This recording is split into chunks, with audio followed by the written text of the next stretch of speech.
Welcome back to the channel. In this video, I want to show you how much information we can extract out of our metadata and how we can use that to improve our overall analysis.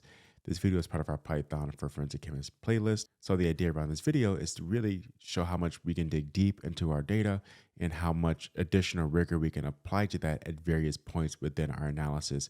So in video 1, we were looking at the standard normal variate. And in the next video, we'll do even more with our PCA.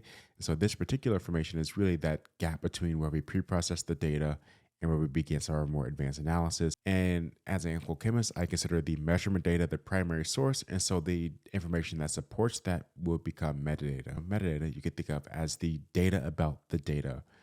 It tells us more information about our samples.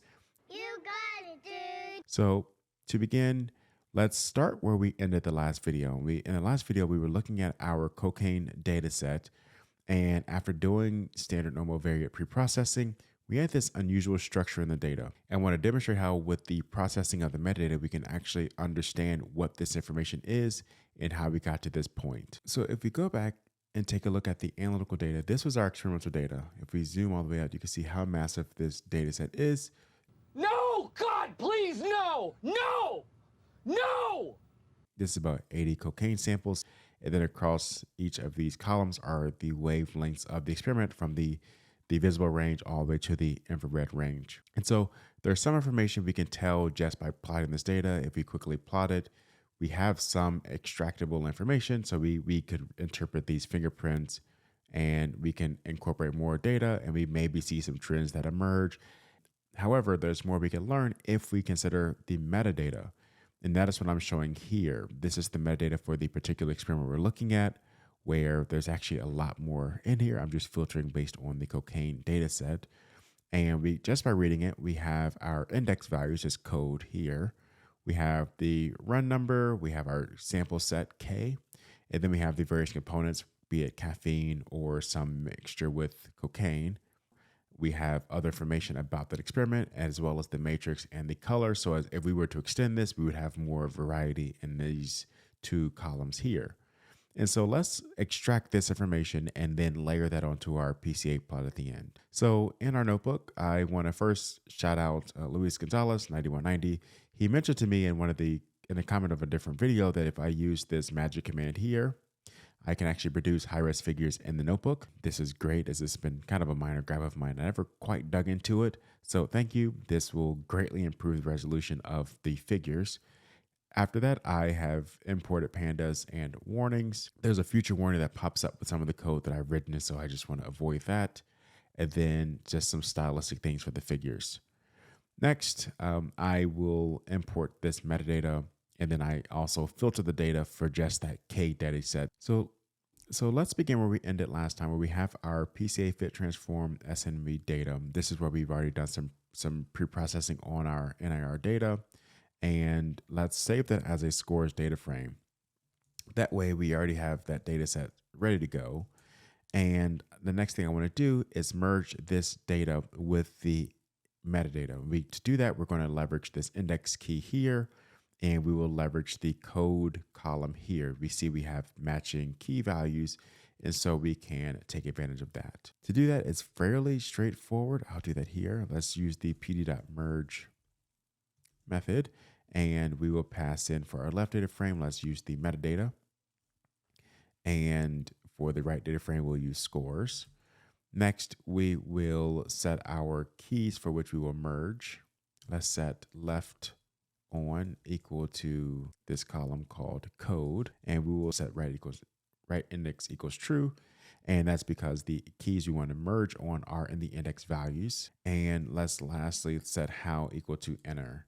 So this will just ensure that the keys that we merge on are the ones that match in both the data frames. There's other options for that, and I'll probably make just a merging video in general in the near future to explain the differences between these various merging parameters. So when we do that, we get a new data frame that's merged where we have our metadata on the left and our right are just these two columns with the scores information. And so when we began, we had no information about these points outside of the index. And now we have way more information around color, matrix, other, salt, etc. As a convention, I save this data frame as scores meta. This is a common work process I I perform in my day job. So let's view the head method. The first thing I notice is that with this other column, there's a lot of information stored here in these string values. So we have the drug, we have how much of that drug is present, and we have what the impurity is. In this case, it's caffeine. If we move further down, there's other options. And so let's begin extracting both this quantitative information and this categorical information about the impurities. So one of the first things you want to do is look at scores, meta, and we'll take that other column and use the extract string method. From there, we will pass in a regular expression to extract the impurity. So to do that, we will wrap everything in quotes. We'll use the capture group parentheses, and we're looking for where we have any continuous characters, one or more continuous characters. We'll close that, and we will get this data frame.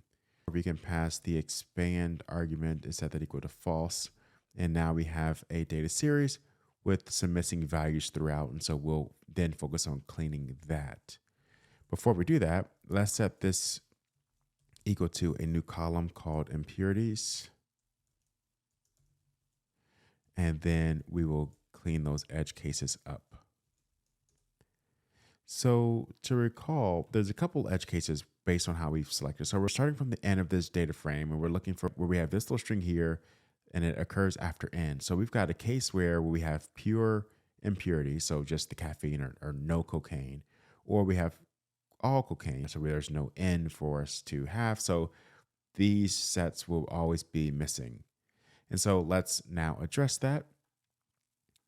We can take advantage of the data structure, and where we have missing values, they will appear as floats, and where we have the actual values, they appear as strings. So there's actually a couple different data types if we were to loop through.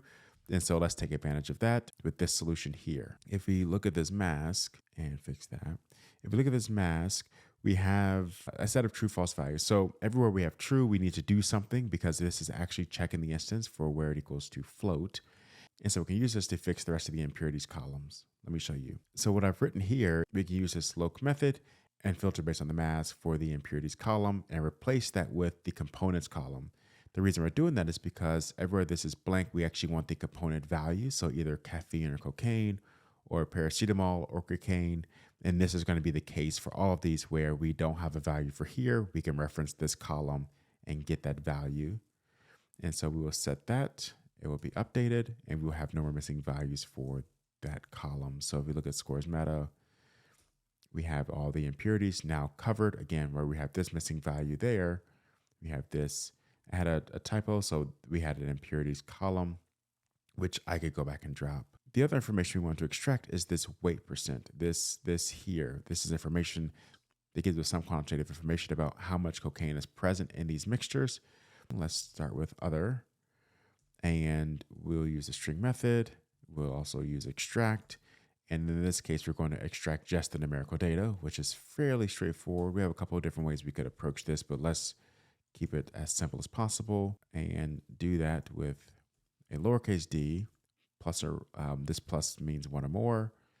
Let's not forget to wrap this in a capture group. Close this and set expand equal to false. This time when we have missing values, we know that it means something different. So a missing value here is where we have, in this case, we have pure caffeine. And so we will set missing values equal to 0. So let's just set fill in A equal to 0.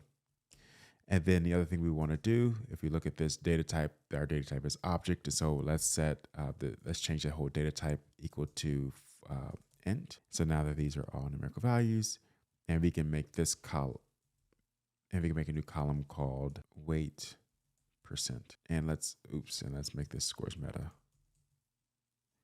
And so now there's two new columns that we've added on top of the rest of the metadata that we've incorporated.